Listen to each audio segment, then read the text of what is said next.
हरे कृष्ण प्यारा, श्रीमद् भागवत महापुराण की महिमा सुन लो। एक दिन भगवान भोलेनाथ माता पार्वती के साथ आकाश मार्ग से जा रहे थे।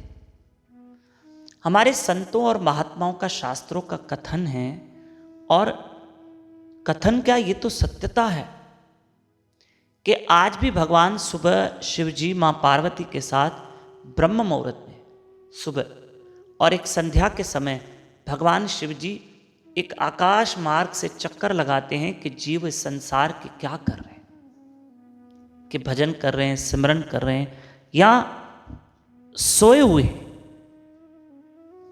तो एक दिन भगवान भोलेनाथ मां पार्वती के साथ आकाश मार्ग से भ्रमण कर रहे थे। हर हर महादेव। क्या हुआ कि माता पार्वती से कहा कि हे देवी, आओ मैं तुम्हें एक पवित्र स्थान के दर्शन करवाऊं।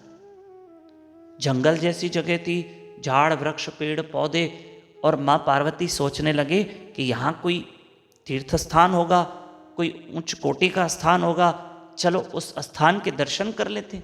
कोई भगवान की लीला भूमि होगी, लीला स्थली होगी, चलो दर्शन कर लेते हैं। भगवान शिव मां पार्वती को लेकर आए तो वहाँ पर एक पेड़ था, उस पेड़ पर मिट्टी का टीला बना था, जहाँ शिवजी ने नमस्कार किया और मां पार्वती ने भी नमस्कार किया।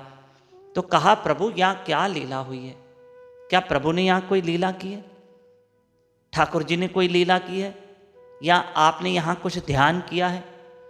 तब मां पार्वती को भोलेनाथ जी कहते हैं, देवी ये वो स्थान है कि आज से कई कई वर्ष पहले यहाँ पर एक महात्मा ने लोगों को बिठाकर श्रीमद् भागवत कथा की थी। ये वो पवित्र स्थान है जहाँ पर श्रीमद् भागवत कथा हो चुकी है, इसलिए मैं इस स्थान को नमस्कार कर रहा हूँ। देखो कितना पवित्र स्थान है जहाँ अमर कथा श्रीमद् भागवत कथा हुई है।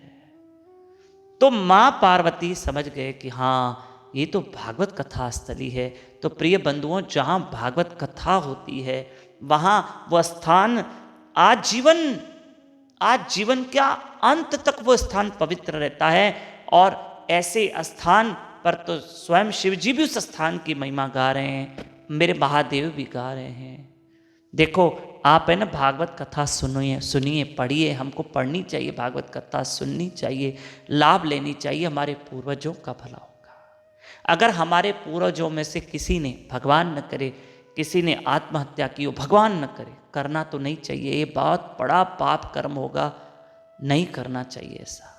या अगर किसी पूर्वज की मृत्यु सांप के डसने से, आग में जलने से, पानी में डूबने से हुई है, तो अगर उनकी मृत्यु अधोगति में हुई है, अगर हम उनके लिए भागवत कथा पढ़ते हैं, सुनते हैं, करते हैं, कराते हैं और उनका पुण्य उन पितरों को अर्पण करते हैं, तो उनका अवश्य भला होगा, उद्धार होगा। आप श्रीमद् भागवत महापुराण में देखिए कि धुंधुकारी तो प्रेत योनि में था। जब धुंधुकारी को भागवत कथा सुनाई गई, उनके ही भाई गौकर्ण महाराज ने सुनाई, और सुनने मात्र से धुंधुकारी प्रेत योनि से छूट गया। भागवत कथा पढ़िए, हाथ जोड़ के प्रार्थना है। आपको भागवत की पोथी चाहिए, आप मंगवा लीजिए, आपको जहाँ भागवत की पोथी मिलती है मिल जाएगी, नहीं तो आप हमें बोल दीजिए, हम आपको भागवत की पोथी भेजेंगे। हाँ, हमें कोई व्यापार नहीं करना प्रिय बंधुओं, हम चाहते हैं कि घर घर में आप भागवत की पोथी रखें, पढ़ें और समझें और खूब नाम सिमरन करें। हरे कृष्ण कृष्ण कृष्ण हरे हरे, हरे राम राम राम हरे हरे। भागवत पुराण की बड़ी महिमा है ना। आप इस नंबर पे कांटेक्ट करें और इसी नंबर पे हमारे साथ नए भक्त जुड़ सकते हैं। व्हाट्सएप पे 9284826810, इसी नंबर पे अपना और अपने शहर का नाम लिख के भेजें, व्हाट्सअप करें, हम आपको कथा के साथ जोड़ देंगे। और दूसरा, इसी नंबर पे आप कॉल करके भागवत की पोथी मंगवा सकते हैं। ठीक है, धन्यवाद। मेरे साथ रोज सुबह 5 से 6 बजे तक उठिए। यूट्यूब चैनल दामोदर दास पे लाइव रहकर मेरे साथ उठकर सुबह 5 से 6 बजे तक जप कीजिए, हरिनाम का जप कीजिए, हरि कथा सुनिए, भागवत पुराण की महिमा सुनिए। डेली ब्रह्म मुहूर्त पे उठो, भले ठंड है पर उठना चाहिए, सुबह उठने का लाभ है। हरे कृष्ण।